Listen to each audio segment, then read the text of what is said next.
sah mengucapkan kepada jemaah semua yang hadir, muslimin muslimat dan juga yang menyaksikan melalui live streaming. Minal aidin wal faizin, kullu aam antum bikhair, taqabbalallahu minna wa minkum salihal a'mal. Mudah-mudahan amal ibadah kita diterima dan dipertemukan oleh Allah pada Ramadan yang akan datang, insyaallah. Amin Allahumma amin. Sedikit memberikan supaya kita punya acara ini lengkap dengan adanya ilmu. Karena majelis ini kalau ada ilmu hatta satu saja, maka dia akan lebih bernilai di sisi Allah Subhanahu wa taala. Walaupun selawat itu sudah baik, kan, dengarkan Quran pun baik, mendengarkan qasidah pun juga baik. Jika ada sedikit nasihat atau ilmu, itu adalah akan lebih menjadi baik dan lebih indah. Di dalam kita merayakan hari raya Idul Fitri, kenapa hari raya Idul Fitri ini diberi nama Hari Raya Idul Fitri? Dan apa objektif adanya Hari Raya Idul Fitri?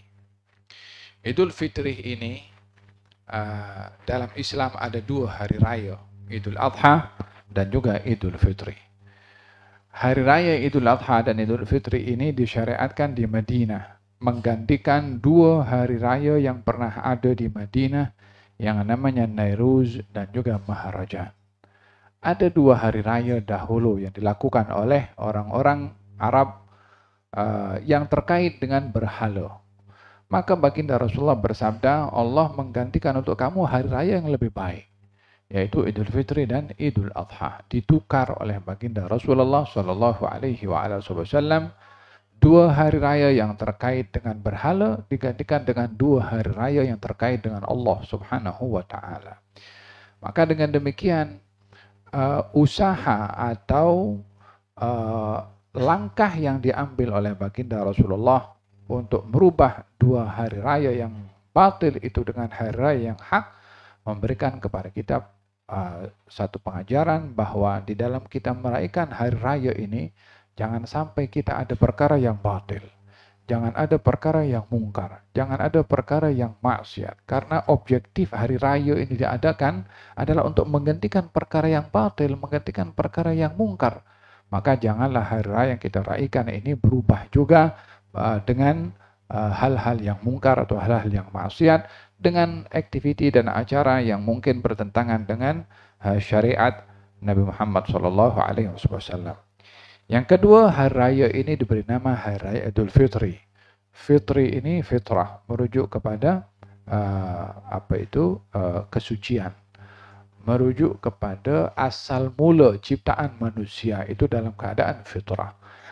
Diberi nama Hari Raya Idul Fitri, yaitu kesucian disebabkan oleh karena kaum muslimin berjaya dalam berpuasa di bulan Ramadan dan keluar daripada bulan Ramadan, dosa-dosanya diampunkan oleh Allah Subhanahu wa taala. Maka ketika dosa itu diampunkan oleh Allah Subhanahu wa taala, maka kaum muslimin dalam keadaan bersih dan suci dari dosa. Nisbah kepada fitrah kesucian manusia yang pada asalnya dicipta oleh Allah bersih daripada dosa. Kullu mauludin yuladu 'alal fitrah. Setiap bayi dilahirkan itu dalam keadaan fitrah. Fitrah artinya suci, bersih. Fitrah itu artinya tak ada kekurangan, tak ada aib, tak ada hal-hal yang tak elok. Maka mengaraihkan hari raya Idul Fitri ini adalah kembali kepada fitrah, kembali kepada ihsan, kembali kepada akhlak yang baik, kembali kepada sikap yang baik, tutur kata yang baik, perbuatan yang baik. Disebabkan arti fitrah itu adalah segala kesucian dan kebersihan. Maka janganlah pula selepas Ramadan merayakan hari Idul Fitri ini kita kotori lagi kita punya mulut, kita punya tindakan, kita punya perbuatan dengan hal-hal yang merosakkan kebersihan dan kesucian yang sudah diberi oleh Allah Subhanahu wa ta'ala. Oleh sebab yang demikian, fitrah ini atau Hari Raya Idul Fitri dinamakan Hari Raya Idul Fitri. Hari Raya Idul Fitri ini juga untuk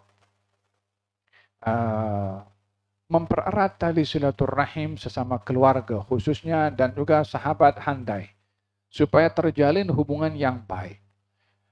Hadirin hadirat, tanda-tanda hari kiamat itu sudah mulai kelihatan. Orang sudah mulai kurang berhubung sesama manusia. atau lebih banyak bertelaga dan berselisih antara manusia? Lebih mengedepankan pertelingkahan dan perselisihan berbandingkan sifat maaf memaafkan. Di dalam Al-Quranul Karim, Allah Subhanahu wa Ta'ala ada menyebutkan tentang pentingnya menjaga hubungan tali silaturrahim. Di dalam Al-Quran Allah berfirman, Ya ayuhan nasu taqwa rabbakumul ladzi khalaqakum min nafsin wahidah wa khalaqa minha zawjaha wa batha minhuma rijalan katsiran wa nisaa'a wattaqullaha alladzi tasaaluna bihi wal arham innallaha kana 'alaikum raqiba. Wahai segala manusia, kami ciptakan kamu daripada seorang, itu Nabi Adam. Dijadikan daripada Adam pasangannya, itu Siti Hawa. Kemudian dikeluarkan daripada keduanya keturunan yang banyak, laki-laki dan juga perempuan. Maka bertakwalah kamu kepada Allah, jaga hak Allah, sembah Allah, yang kamu akan disoal. Kemudian wal arham, wattaqul arham, jaga juga silaturahim. Kamu akan disoal juga dengan silaturahim. Kamu pun juga memanfaatkan silaturahim untuk memenuhi keperluan-keperluan kamu. Sehingga diletakkan oleh Allah pada ayat ini silaturahim setelah Allah Subhanahu wa taala. Wattaqullaha alladzi tasaaluna bihi wal arham, yakni wattaqul arham. Wattaqullah, wattaqul arham. Takutlah kamu kepada Allah, jaga Allah.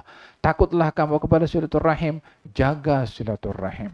Demikian diletakkan oleh Allah tentang hubungan tali silaturahim, yang tidak boleh silaturahim ini dikorbankan dengan diputuskan apapun problemnya, apapun masalahnya.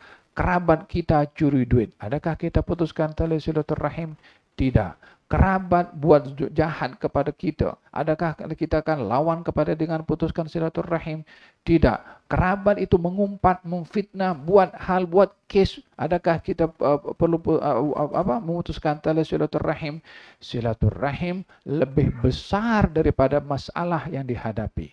Silaturahim lebih mempunyai kewajiban untuk dijaga apapun masalah yang terjadi antara keluarga dengan keluarga yang lain. Jangan karena duit silaturahim putus. Jangan karena beza pendapat silaturahim putus. Jangan karena memfitnah silaturahim putus. Jangan karena apapun juga. Silaturahim tak boleh dibeli dengan apapun juga. Tak boleh dihargai dengan apapun juga untuk dikorbankan. Apa sebabnya? Sebab Allah berfirman, jaga Allah dan takutlah kepada Allah dengan menjaga hak Allah, dan juga takutlah kepada silaturahim dengan menjaga hak silaturahim. Diletakkan nomor 2 oleh Allah Subhanahu wa taala setelah Allah Ar-Rahim. Kurang apa lagi besarnya kedudukan silaturahim untuk dijaga. Walihada kata baginda Rasulullah sallallahu alaihi wasallam, la yadkhul al-jannata qati' rahim. Tak akan masuk syurga orang yang memutuskan tali silaturahim. Kenapa tak masuk syurga orang memutuskan tali silaturahim? Disebabkan Allah Subhanahu wa taala sudah berjanji kepada silaturahim ketika dicipta oleh Allah Subhanahu wa taala. Macam mana silaturahim dicipta oleh Allah? Ada wujudnya ke? Kita ini lahir di dunia secara auto, sudah yang melahirkan kita ibu kita, yang melahirkan yang sebelahnya adalah ayah kita, saudara ayah jadi pak sedara, saudara ibu jadi mak sedara.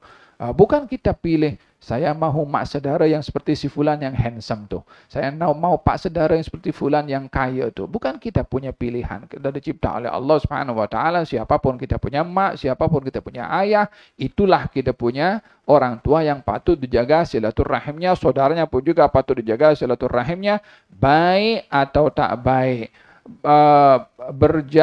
berjasa atau tak berjasa. Sudah menjadi hubungan tali silaturahim yang diikat oleh Allah, maka itulah sudah yang wajib untuk kita tunaikan untuk disambung silaturahim. Ar-Rahim ini ketika dicipta oleh Allah Subhanahu wa taala untuk diturunkan ke bumi, Ar-Rahim ini bergantung kepada arsy-Nya Allah Subhanahu wa taala, tak mau turun. Kata Allah, kata silaturahim, kata Allah Subhanahu wa taala, wahai Rahim, kenapa kamu tidak mau turun ke bumi untuk terjalin silaturahim itulah? Kata silaturahim, ya Allah, sehingga engkau penuhi aku punya hak Kata Allah Subhanahu wa taala, aku akan penuhi kepada hak kamu, yaitu engkau wahai Rahim, aku cipta daripada nama aku, Ar-Rahman dan juga Ar-Rahim. Siapa yang sambung engkau, aku sambung ia. Siapa yang putuskan engkau, aku putuskan ia. Mana boleh orang diputuskan oleh Allah akan masuk syurga. Tidak ada orang putus hubungannya dengan Allah akan masuk syurga. Oleh sebab itu, la yadkhul jannata qati'. Rahim tak akan masuk syurga orang yang memutuskan tali silatu Ar-Rahim. Di zaman Nabi Musa alaihissalam, musim kemarau panjang, maka kaum Bani Israel datang kepada Nabi Musa alaihissalam. Ya Musa, ya Nabi Allah, doa kepada Allah Subhanahu wa taala supaya turunkan hujan. Maka Nabi Musa berdoa kepada Allah Subhanahu wa taala, hujan tak turun. Macam mana doanya Nabi tak dikabulkan oleh Allah Subhanahu wa taala? Maka Nabi Musa bermunajat kepada Allah Subhanahu wa taala. Ya Rabb, kami berdoa kepada Engkau dengan semua ini, berdoa kepada Engkau mohon turunnya hujan, tapi tak turun hujan. Maka kata Allah Subhanahu wa taala mengatakan, wahai Musa, di tengah-tengah kamu ada orang yang berdosa, dia memutuskan tali silaturahimnya. Selagi dia ada, selagi itu aku tak akan terima, tak akan dikabulkan. La haula wala quwwata illa billah. Sehingga orang yang memutuskan silaturahim menjadi penghalang turunnya rahmat dari Allah Subhanahu wa taala. Maka Nabi Musa beritahu kepada semua yang ada waktu itu, jika ada di antara kamu yang berdosa memutuskan tali silaturahim, maka keluarlah daripada grup ini. Ya, supaya dengan kalau dia selagi dia ada, hujan tak turun, baik dia keluar saja. Maka dalam hal ini tak ada seorang pun yang keluar. Kata Nabi Musa, macam mana Allah bagi tahu ada yang berdosa putus silaturahim tapi tak ada yang bangkit keluar? Mungkin yang tak bangkit itu mungkin yang ada di situ dia mungkin malu. Kalau dia bangkit seorang-seorang kan semua tahu kalau dia itu melakukan dosa tersebut. Maka dia kembali kepada Allah Subhanahu wa taala. Maka dia Nabi Musa ketika melihat tak ada, doa balik. Doa balik turun hujan. Maka Nabi Musa bermunajat lagi kepada Allah, ya Allah, Engkau beritahu kepada aku di tengah-tengah ini ada orang putus silaturahim, ada orang berdosa putus silaturahim sehingga hujan tak turun. Saya tanya kepada mereka, kalau ada suruh keluar tak seorang pun keluar. Kami berdoa sekali lagi turun hujan walaupun tak ada yang keluar. Kata Allah Subhanahu wa taala mengatakan kepada Musa, wahai Musa, orang berdosa tadi itu sudah bertaubat kepada aku secara senyap-senyap, maka aku kabulkan taubatnya dia. Kata Allah, Nabi Musa mengatakan, ya Rab, siapa orang itu? Kata Allah Subhanahu wa taala, wahai Musa, aku dah bagi tahu kepada aku, tak boleh nadahkan dia. Nanti kalau engkau bagi tahu kepada engkau, engkau akan tahu kekurangannya dia, ditutup aibnya oleh Allah Subhanahu wa taala. Tapi dengan bertaubatnya dia telah turun pemberian daripada Allah Subhanahu wa taala. Demikian hak silaturahim yang perlu untuk dijaga. Dalam kita bersilaturahim ini bukan hanya kepada orang yang berbuat baik kepada kita daripada kerabat kita, tapi ianya adalah kepada orang yang tidak baik kepada kita. Baginda Rasulullah ada kerabat-kerabat hatta yang tidak beriman kepada baginda Rasulullah. Diajak beriman, tak mau beriman. Maka kata baginda Rasulullah SAW, tak ada lagi hubungan aku dengan engkau, wahai keluarga, wahai family, wahai orang-orang yang ada hubungan kerabat dengan aku. Daripada hubungan keimanan, engkau sudah tidak mahu beriman. Yang ada antara aku dengan engkau silaturahim ini, sa'abulluha bibalaliha. Saya akan basahi hubungan silaturahim ini kepada kamu hatta tak beriman, hatta tidak ikut kepada Rasulullah sallallahu alaihi wasallam. Kafir, tidak mau beriman, masih disambung hubungannya dengan oleh baginda Rasulullah sebagai silaturahim dengan upaya mungkin hari ini tak beriman, esok beriman, lusa beriman, dengan harapan dan usaha juga berterusan. Tapi tidak ada excuse untuk putus silaturahim. Hatta dia tak beriman pun juga tidak boleh putus silaturahim. Imma yablughanna indakal kibar ahaduhuma aw kilahuma fala taqul lahumā uffin wala tanharhuma wa qul lahumā qawlan karīmā.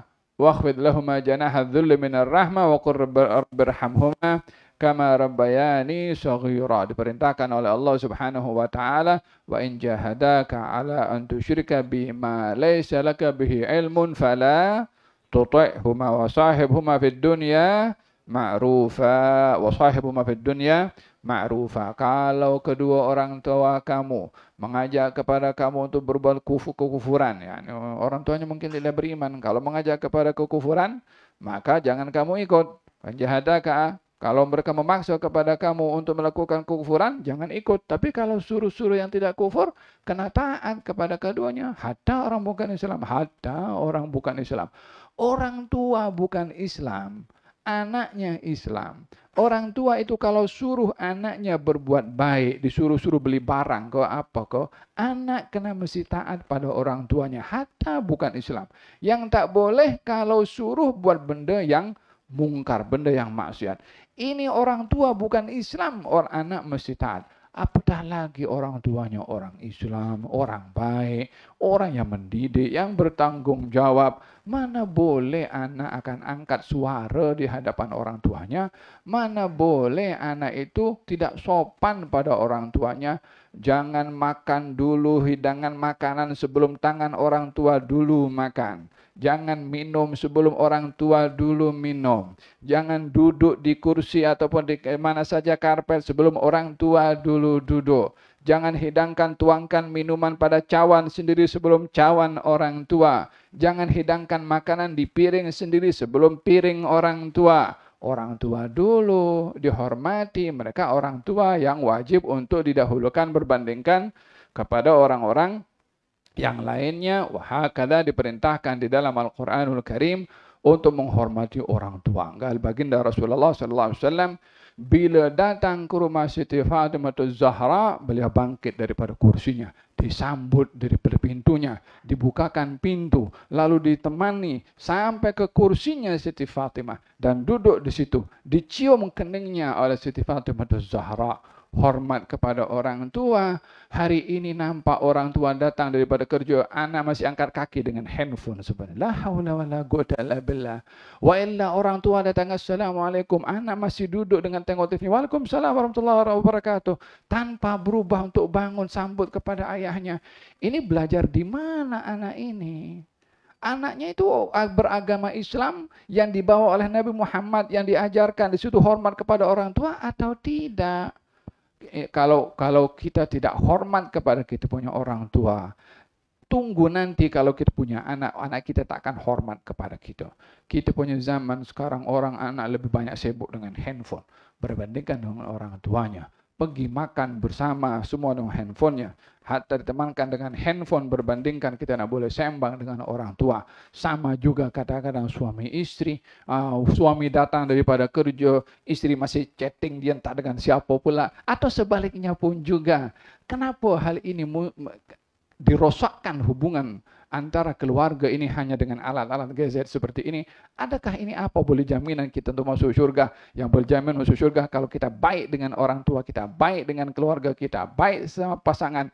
Itu yang lebih berharga untuk kita jaga, karena itulah yang dikatakan sebab untuk mendapatkan rahmah dan juga barakah. Man arada an yumidda lahu fi umrihi wa yubarik lahu fi rizqihi falyattaqillaha wal yasil rahimah. Siapa orang yang mahu diberi panjang umur, berkat rezekinya, bertakwa kepada Allah dan menyambung tali silaturahim. Ubah kita punya lifestyle kita dalam kehidupan. Tak ada siapa boleh ubah kecuali diri Anda sendiri. Innallaha la yughayyiru ma biqaumin hatta yughayyiru ma bi anfusihim. Ini problem besar. Ini anak-anak problem besar kalau lebih mendahulukan ini daripada kita punya orang tua ataupun siapapun yang ada hak untuk dihormati. Mau pak cik, mau mak saudara, mau atuk, mau siapa, hatta tetamu pun juga. Jangan sampai kita ketagih gara-gara handphone daripada kita menjalankan adab-adab yang diajar oleh baginda Rasulullah sallallahu alaihi wa ala alihi wasallam. Wattaqullaha alladzi tasaaluna bihi wal arham. Kamu akan disoal tentang silaturahim daripada bagaimana kamu melayan kepada kerabat kamu, bagaimana kamu hormat kepada mereka, bagaimana kamu diperintahkan untuk ta'zim kepada orang-orang yang berhak untuk dita'zim. Itulah momen hari raya ini untuk kita mengeratkan tali silaturahim dan saling hormat menghormati sesama kita. Walihada kita ingin memahami objektif daripada hari raya Idul Fitri ini kembali kepada fitrah dan juga menjaga hak keluarga dan ziarah menziarahi dan juga seterusnya. Hal ini hendaklah berkekalan dan lebih kita mengedepankan nilai-nilai murni dalam perhubungan sesama keluarga. Sekali lagi tidak ada yang lebih tinggi daripada menyambung tali silaturahim untuk dikorbankan silaturahim itu karena yang lainnya. Mahu masalah warisan, mahu masalah fitnah, mahu masalah apapun juga perselisihan, silaturahim adalah yang utama. Laisal wasil bil mukafi walakinnal wasil man wasala man qata'ah. Atau kama qala sallallahu alaihi wasallam, bukanlah orang yang memutuskan tali silaturahim itu bukanlah orang yang menyambung tali silaturahim, orang yang berbuat baik kepada keluarga, yang juga berbuat baik kepada kita. Tapi orang yang menyambung silaturahim adalah orang yang menyambung kepada orang yang memutuskan. Dia tak ziarah, kita pergi ziarah. Dia tak kasih, kita kasih. Dia tak senyum, kita senyum kepada dia. Apa ruginya Anda mau senyum dengan dia? Bayar tidak? Anda kalau mau senyum dengan orang kena bayar kah? Tidak. Pahala didapat berbandingkan muka macam menakutkan macam itu. Untuk apa kita pilih yang seperti itu sementara kita berpeluang untuk mendapatkan pahala daripada Allah? Ibtisamuka li akhika, sedekah senyuman kamu kepada saudara kamu. Sedekah hanya yang kita perjuangkan kita punya ego saja. Ego. Lepas itu kalau sudah kita tunjuk kita punya ego, dan kita punya ego bagi apa kepada kita? Duit tidak. Bagi nyaman tidak. Hanya puas hati sesaat, lepas itu geram balik. Masih faedah pada akhirnya. La tusallim zimam nafsik ila hawak. Jangan kamu serahkan hawa nafsu kamu kepada diri kamu kepada hawa nafsu yang hanya mengajak kepada hal-hal perkara yang batil. Wa khalifin nafsa wa syaitana wa asihima wa inhuma mahallakan nusha fattahimi. Jadikan momentum hari raya ini adalah hari raya untuk kita menjadi seorang yang gentleman. Apa itu? Yang berani memaafkan hatta dia tidak minta maaf. Yang berani menziarahi walaupun dia tak mau ziarah. Yang berani memulai berbicara walaupun dia tidak mau berbicara. Tidak ada yang lebih berharga daripada menjaga silaturahim karena ini menyebabkan Allah ridha. Wallahu wa rasuluhu ahaqqu an yurduh. Allah dan Rasulnya lebih utama untuk kita mencari ridhanya berbandingkan kepada ridha sesiapapun juga. Walihada peganglah ini tunjuk ajar diajar oleh Allah dan juga oleh Rasulnya. Dengan begitu barulah kita betul-betul berhari raya ziarah menziarahi, eloklah menyanyi seperti tadi ini boleh happy betul karena betul-betul kita menjaga hubungan tali silaturahim. Ada ziarahnya, bukan wajibnya saja, bukan rendangnya saja, bukan ketupatnya saja, walaupun itu juga katanya warisan, ya, betul lah. Tapi ziarah menziarahinya juga mesti ada juga. Barulah kita beraya antara makan hissi dan juga makanan yang bersifat maknawi. Kita berdoa mudah-mudahan kita punya majlis hari raya ini adalah majlis yang mengeratkan silaturahim sesama kita, insyaAllah. Antara pasangan suami istri mudah-mudahan menjadi pasangan yang terbaik, yang terromantik di atas muka bumi ini, insyaAllah ya Rabbal Alamin. Dengan merupakan saling memaafkan, jangan cari kesalahan orang. Kedepankan ihsan berbandingkan menuntut apa kita punya hak. Barulah kehidupan itu akan menjadi kehidupan yang baik. Dan mudah-mudahan Allah SWT jadikan rumah tangga kita rumah tangga yang baik. Menjadi baiti jannati, rumahku syurgaku, dan anak-anak yang dididik mudah-mudahan anak-anak yang lebih menghormati orang tuanya, yang tidak terpedaya dengan handphone dan apa saja yang ada dalam handphone, dan mudah-mudahan bijak menggunakan handphone, lebih mendahulukan orang tua daripada handphone. Mudah-mudahan dijadikan oleh Allah Subhanahu wa taala anak yang berbakti kepada orang tua dan hormat, agar supaya kita mendapatkan pahala dan di masa akan datang kita juga akan dihormati oleh anak-anak dan keturunan kita. Ya Arhamar Rahimin. Mudah-mudahan hari raya ini hari raya yang membawa ketinggian darjat kita di sisi Allah Subhanahu wa taala. Iman kita bertambah, akhlak kita bertambah, keyakinan kita bertambah, amal kita bertambah, istiqamah kita bertambah. InsyaAllah kebahagiaan orang tua terhadap anak-anak semakin bertambah juga ya Rabbal Alamin. Rajinnya anak-anak semakin bertambah juga. Pandainya anak-anak makin bertambah juga. Fahamnya anak-anak makin bertambah juga. Amin ya rabbal alamin. Wa sallallahu ala sayyidina Muhammadin wa ala alihi wasallam. Alhamdulillah rabbil alamin. Terima kasih kepada semua yang hadir. Dr. Abdullah Al-Haddad daripada Shah Alam, masya-Allah, dengan hujan-hujan pun datang. Jazakallah khair. Imam Khairi daripada Masjid Tamantar, masya-Allah. Asatidah daripada daripada Johor, Ustaz Hafiz juga datang. Min hadha. Haji Mustafa tuan rumah, masya-Allah. Selamat datang Haji Mustafa.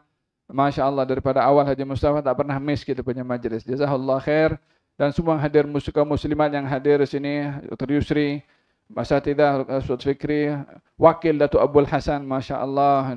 Ingat Datuk Abdul Hasan kan? Selalu duduk sebelah saya sini. Sekarang anaknya datang. Ini contoh, ini contoh. Ini bukan puji, bukan, tapi contoh. Bagaimana apa yang ditinggalkan oleh orang tua diteruskan oleh anaknya. Ya kan, orang tuanya datang, sekarang kembali ke rahmat Allah, anaknya teruskan. Sebelahnya itu abangnya Azhar. Di antara baktinya anak kepada orang tua meneruskan kebiasaan baik yang biasa dilakukan oleh orang tuanya. Mudah-mudahan Allah Subhanahu wa taala mengangkat darjat Datuk Abdul Hasan, diberahmati oleh Allah, dilapangkan kuburnya, diterima amal baiknya oleh Allah, diampunkan salah silapnya, dan dijadikan anak-anaknya anak-anak yang berbakti kepada orang tuanya, insyaallah ya rabbal alamin. Dan kita semua menjadi anak berbakti kepada orang tua dan menjadi orang tua yang mendidik dan menjaga kepada anak-anak. Amin ya rabbal alamin. Wa sallallahu ala sayyidina Muhammadin wa ala alihi wasallam. Alhamdulillahi rabbil alamin. Bismillahirrahmanirrahim. Alhamdulillahi rabbil alamin. Allahumma salli wa sallim ala sayyidina Muhammadin fil awwalin wa salli wa sallim ala sayyidina Muhammadin fil akhirin. Muhammad bin Hafid baca doa.